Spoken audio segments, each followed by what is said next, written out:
Hey everyone, and welcome to month 3 of our chess improvement challenge. I'm so glad you're still with me, and I hope you're starting to see some improvement in your studying, whether or not your rating has started to catch up yet. Last month we talked about openings. I gave you some homework, and if you were able to put in the time, you should be at a place where you're feeling fairly comfortable with that early phase of the game. I mentioned that at all levels, it's very important to choose just 1 or 2 openings and play a lot of games with them so that you can start feeling more comfortable in the middle game positions that you're getting out of those openings. At this point, unless you've played a couple hundred games and are genuinely hating it, I would recommend sticking with the opening that you chose last month for the foreseeable future. That way, you can concentrate harder on improving other aspects of your game, which is where most of your wins and losses will be decided. This month, we're actually kind of building off that work we did with the openings. We are going to find strong players, modern masters, or historical legends with playstyles that we would like to emulate. It's best to choose someone who plays the same or similar openings to you, because then the positions that they're getting will actually be very familiar to you. And note that you may need to choose a few. For example, I've been kind of infatuated with Judith Polgar's Sicilian games. For example, you can see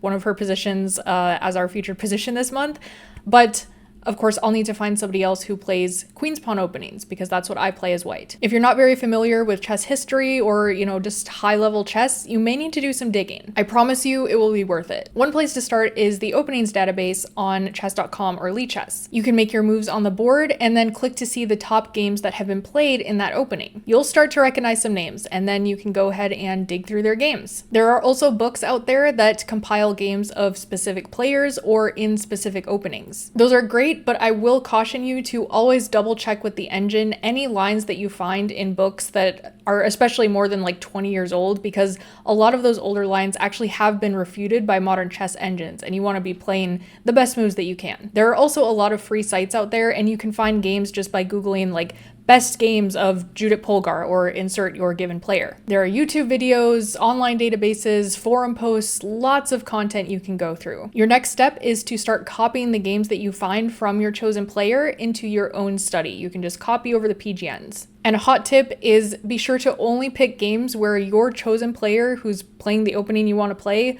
actually won the game. And the reason for that is I found that when you go through a bunch of games, it's really hard to remember when you're kind of thinking back in future times when you're actually sitting at the board, thinking back to ideas that you've looked at in these master games. It's hard to differentiate between the wins and the losses. And so you kind of only want to have the wins in your head unless you've got like a crazy stellar memory. By the way, if last month you considered yourself in that beginner tier and I suggested that you just look at opening principles rather than openings specifically, you can still do this exercise. I will just suggest that you're picking players that are not super GMs. And the reason for that is, remember how we talked about opening principles of controlling the center, developing your pieces, and getting your king to safety?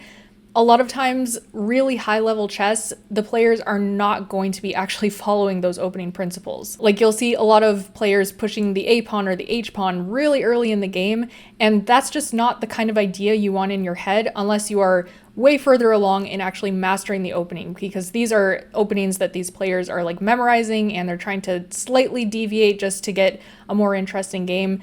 That's not the place that you're at. And so that's why I'm suggesting to not go after the Magnus Carlsen games, for example. So just make sure that the player that you are choosing is actually following good opening principles. And if that still feels a little intimidating, it's worth looking at some more like expert or low-level master players. It's usually easier to understand why they are making the moves that they're making. And you can even study streamer games. A lot of times it's helpful to be able to look at videos and hear somebody's thought process as they're actually playing through the game. And if they're explaining it in a way that you can understand, that is ideal for all levels. Once you've chosen a player and have started compiling a study filled with their games, it's time to start going through those games fairly quickly.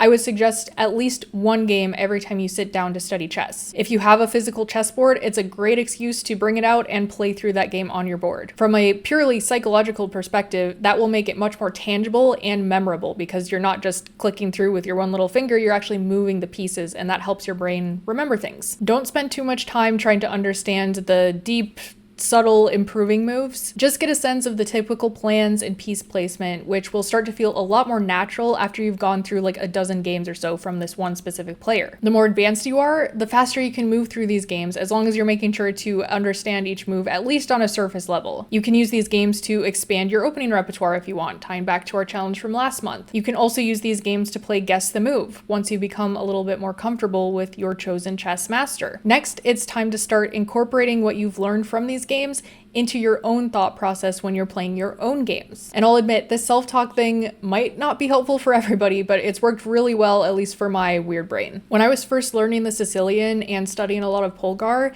and I was in my own games and not exactly sure what to do, I would actually think back to those games that I had studied from Polgar and think, what would she do in this position? It actually helped me become a more fearless attacking player in certain positions. I'd compare a passive defensive move to a more exciting one that would open up my opponent's king and then think, what would Polgar do? Would she be scared for her own king, or would she calculate her opponent's resources and, if it was safe enough, take the initiative? Obviously, I'm playing chess at a much lower level than Polgar, but trying to think like a grandmaster definitely helped my amateur mindset in-game. So that is your homework this month. Find a chess master or two and do your best to follow in their mental footsteps. Let me know who you've chosen down in the comments and why. What do you like about their playstyle? Are they solid strategists that can squeeze a drawn endgame into a win? Are they tactical geniuses who seem to sacrifice a piece in every single game? Let me know. As you can see, going forward, these challenges are kind of building off each other. So if you ever want to go back and watch previous month's challenges, there is now a playlist on my channel where you can do that. With that, thank you so much for watching. Be sure to subscribe if you're new around here, and I will see you soon.